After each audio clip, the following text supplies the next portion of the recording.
Assalamualaikum to all my uni students. I hope you all are doing well. Welcome to the lecture number 13 of Calculus 4x4 GPA lecture series. I hope कि आपको ये 4x4 GPA lecture series काफ़ी ज़्यादा interesting लग रही हो, productive लग रही होगी और आपकी कैलकुलस की तैयारी काफ़ी ज़्यादा अच्छी चल रही होगी।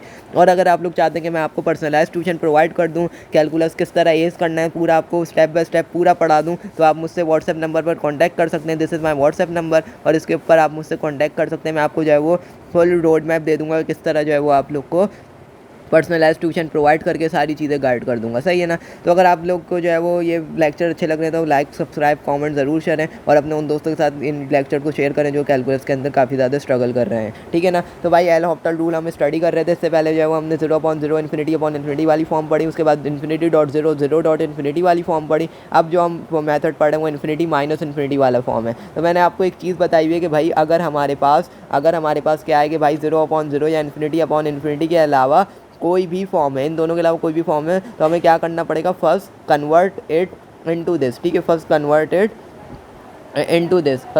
इनटू दिस हमें इसके अंदर कन्वर्ट करना पड़ेगा, देन उसके बाद हम एल हॉपिटल अप्लाई करेंगे, सही है ना। तो भाई कोई भी फॉर्म आ जाए इन दोनों के अलावा आपको उसमें वो कन्वर्ट करना पड़ेगा। तो अभी इन्फिनिटी माइनस इन्फिनिटी वाली फॉर्म है, कैसे वो मैं दिखा देता हूँ। लेट्स सो अगर आप जो है वो लिमिट पहले पुट करवा के देख सकते हैं कि आपके पास फॉर्म कौन सी बन रही है। जैसे मैं अगर 0 यहाँ पुट करवाऊंगा तो ये हो जाएगा 1/0 माइनस का 1/sin इंटू 0, ठीक है ना। 1/0 बराबर होता है इन्फिनिटी के, 1/sin 0 बराबर होता है 1/0 यानी इन्फिनिटी, तो इन्फिनिटी माइनस इन्फिनिटी वाली फॉर्म बन गई, सही है ना। अब मैं क्या करूँगा, अब मैं इसको कन्वर्ट करने की कोशिश करूँगा किसके अंदर, 0/0 वाली फॉर्म के अंदर। वो कैसे कन्वर्ट करूँगा, अब मैं डायरेक्टली पहले वाले क्वेश्चन में क्या था कि हम जो है वो डिवाइड में लेके जा रहे थे, लेकिन यहाँ पे हम डिवाइड में नहीं लेके जाएंगे, हम यहाँ पे डायरेक्ट एलसीएम ले लेते हैं। तो एलसीएम लेने के बाद मुझे क्या बन जाएगा, ये बन जाएगा sin x माइनस का x divided by x into sine x. अब अगर आप लिमिट पुट करवा के देखें तो ये पता है क्या बनेगा, ये देखें, ये sin 0 माइनस का 0 डिवाइडेड बाय 0 इंटू साइन 0, तो साइन 0 0 ही होता है, तो ये बन जाएगा 0/0। तो हमारे पास 0/0 वाली फाइनली फॉर्म बन गई है, हमने जो है वो इसको कन्वर्ट कर लिया इसके अंदर। अब इसके बाद नेक्स्ट स्टेप क्या होगा, अब हम अप्लाई करेंगे एल हॉपिटल रूल, ठीक है। एल हॉपिटल रूल हम अप्लाई कर देंगे यहाँ पे सिंपली,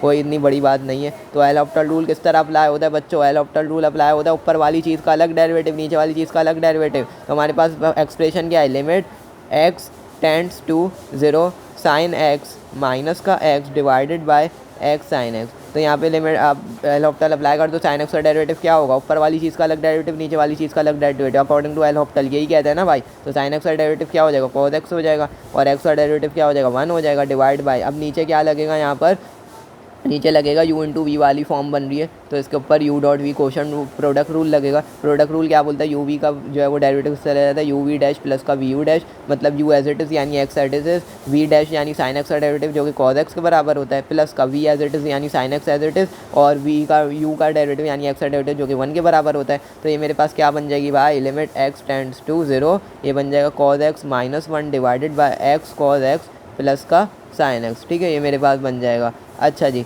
अब क्या है यहाँ पर, तो भाई ये देखो, अब मैं दोबारा अगर मैं इसके ऊपर लिमिट पुट करवाऊँ तो ये क्या बन जाएगा, cos 0 जो है वो 1 के बराबर होता है, तो 1 माइनस 1 यानी ये मेरे पास दोबारा से क्या बन रहा है, 1 माइनस 1 डिवाइड बाय 0 प्लस 0 0/0 वाली फॉर्म बन गई। इसका मतलब हमें फर्दर इसके ऊपर एल हॉपिटल रूल अप्लाई करना पड़ेगा दोबारा से, ठीक है ना। दोबारा लिखने की ज़रूरत नहीं है, बस ऐसे ही मैं बताने के लिए आपको बता रहा था। तो लिमिट x टेंड्स टू 0 और ये क्या हो जाएगा, cos x जो है वो sin x का डेरिवेटिव हो जाएगा, cos x का डेरिवेटिव होता है माइनस का sin x डिवाइड माइनस 1 का डेरिवेटिव 0, और नीचे x इंटू cos x के ऊपर दोबारा जो है वो u.v वाली फॉर्म बन रही है, तो हम दोबारा इस पर फॉर्मूला लगाएंगे, तो ये हो जाएगा माइनस का x sin x। अब मैं डायरेक्ट अप्लाई कर रहा हूँ ताकि आप लोग को जो है वो समझ आ सके चीज़ें, x sin x प्लस का cos x और प्लस sin x का डेरिवेटिव प्लस का cos x, सही है ना। अब लिमिट अप्लाई करो। अच्छा, जब लिमिट अप्लाई होगी ना तो ये वाली चीज़ आपने लिखनी नहीं है, जब लिमिट अप्लाई हो जाएगी उसके बाद ही वाली चीज़, लेकिन उससे पहले हर जगह लिखनी है ये, ठीक है। इससे आपके मार्क्स कट सकते हैं, जहाँ जहाँ आप जो इतना भी स्टेप्स करोगे वहाँ पे ये लिखनी है चीज़ के लिमिट चल रही है साथ साथ, सही है ना।